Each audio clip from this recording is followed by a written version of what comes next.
Good morning, everyone. Today we are going to do the first chapter of our 8th class, that is rational number. Whenever we solve a equation like x plus 2 is equals to 13, हम यहाँ पर transposition की मदद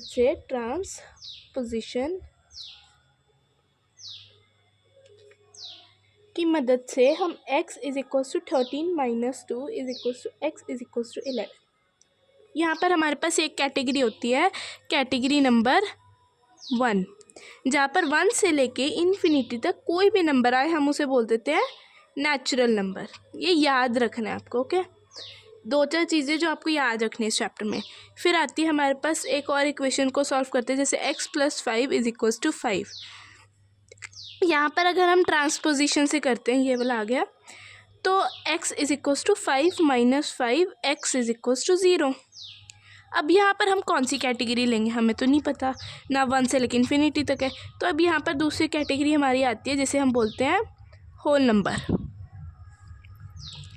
फिर एक और situation हमारे पे आती है, जैसे कि x + 18 इज इक्वल्स टू 3 तो x is equals to 3 minus 18 x is equals to -15। अब यहाँ पर -15 ना तो 0 है, ना तो 1 से लेकर इन्फिनिटी तक है। अब ये कौन सी कैटेगरी आती है? ये आती है इंटीजर वो कैटेगरी होती है। होल नंबर में मैं आपको एक चीज़ बताना भूल गई, होल नंबर में नेचुरल नंबर तो सारे होते ही हैं, बट 0 एक्स्ट्रा होता है। इंटीजर में नेगेटिव वाले नंबर सारे पॉजिटिव वाले, जैसे -1 -5 -7 -11 7 3 11 13 15 20 99 900 कुछ भी, ठीक है।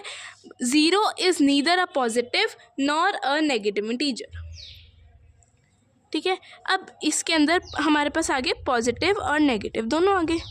अब एक और से अगर हम इक्वेशन सॉल्व करें, जैसे कि 2x इज इक्वल्स टू 3, यहाँ पर यहाँ पर मल्टीप्लाई में तो x नीचे जाके डिवाइड में हो जाएगा, तो x is equals to 3/2 x is equals to 3 तो यहाँ पर ये ना इंटीजर है, ना ये होल नंबर है, होल नंबर वाली रेंज भी नहीं है, ना ये नेचुरल नंबर वाली रेंज भी नहीं है। तो अभी कौन सी है? तो हम इसे देते हैं फ्रैक्शन। ये 4 कैटेगरी हमारे पे बन गई, ठीक है। अब हमारे पास आती है 5वीं कैटेगरी, जो इन चारों की क्लबिंग होती है, जो है रैशनल नंबर। पहली बात तो हमें पता लगी कि रैशनल नंबर वो नंबर होते हैं जो कि एक इंटीजर भी हो सकता है, जो कि एक नेचुरल नंबर भी हो सकता है, जो कि एक होल नंबर भी हो सकता है, जो कि एक फ्रैक्शन भी हो सकता है। जो इन सब की कलेक्शन होती है हम इसे बोलते हैं रैशनल नंबर। 2-3 चीज़ें आपको एक और याद रखनी है रैशनल नंबर में। पहला बात ये, दूसरी बात कि P/Q, मतलब P कोई भी नंबर हो सकता है, 0 से लेके किसी भी रेंज में हो सकता है, जैसे कि 0 1 2 -5 -11 -13 कुछ भी हो सकता है, ठीक है।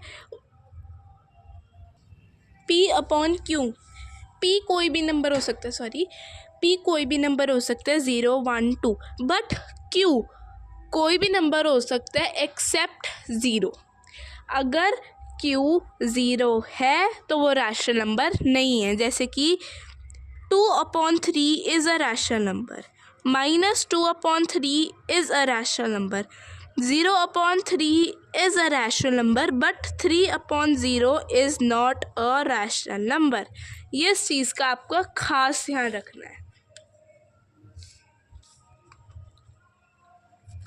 ठीक है। 0 ना ही पॉजिटिव होता है ना ही नेगेटिव होता है, ठीक है। उसके बाद हम आती है हमारी प्रॉपर्टीज़। ये बहुत आसान होती है, बट ये बहुत इम्पॉर्टेंट होती हैं। एक बार समझ आ गई बहुत काम आती है बड़ी क्लासेस में भी। पहली हमारी प्रॉपर्टी आती है क्लोजर प्रॉपर्टी। हम सारी प्रॉपर्टीज़ को राम राम से करेंगे, ठीक है। हाँ, क्लोजर प्रॉपर्टी होती है कि दो चीज़ों का आप सम करो, मल्टीप्लाई करो, डिवाइड करो, कुछ भी करो, वो आंसर वही आना चाहिए, तभी वो कैटेगरी क्लोज होती है उसके अंदर, क्लोजर प्रॉपर्टी में। जैसे कि अगर हम रैशनल नंबर, जैसे कि अगर हम a + b करेंगे तो वो c होएगा, तो ये भी एक रैशनल नंबर है। तो मतलब एडिशन इज़ क्लोज्ड अंडर, मतलब addition is closed under rational number closure property. अगर हम a - b करेंगे तो क्या आएगा, कुछ भी आएगा, x ले लो, कुछ भी आएगा, नेगेटिव में आएगा या पॉजिटिव में आएगा हमें नहीं पता, बट ये भी तो एक रैशनल नंबर है, क्योंकि रैशनल नंबर इंटीजर्स भी होते हैं, तो ये भी सब्ट्रैक्शन भी क्लोज्ड है क्लोजर प्रॉपर्टी में, ठीक है। अब हम मल्टीप्लिकेशन करते हैं a × b, जो भी y कुछ भी आ जाएगा, ठीक है। ये भी तो एक रैशनल नंबर ही है, क्योंकि ये तो या पॉजिटिव हो सकते हैं, नेगेटिव हो सकते हैं, कुछ भी हो सकता है, या फ्रैक्शन भी हो सकते हैं, वो भी एक हमारी क्लोज्ड है उसके अंदर, मतलब रैशनल नंबर तो है ही है, तो मतलब multiplication is also closed under closure property, ठीक है। तो मल्टीप्लाई भी हो गया। अब एडिशन नहीं, सॉरी, डिवीज़न में भी डिवीज़न भी होती है, जैसे कि अगर आप a / b करोगे तो कई सिचुएशंस में इसका आंसर हाँ है और कई में ना है। हाँ कब है, जब वो b जो मतलब जैसे कि अगर 2 / 3 किया, अगर 3 है तो ये एक रैशनल नंबर है,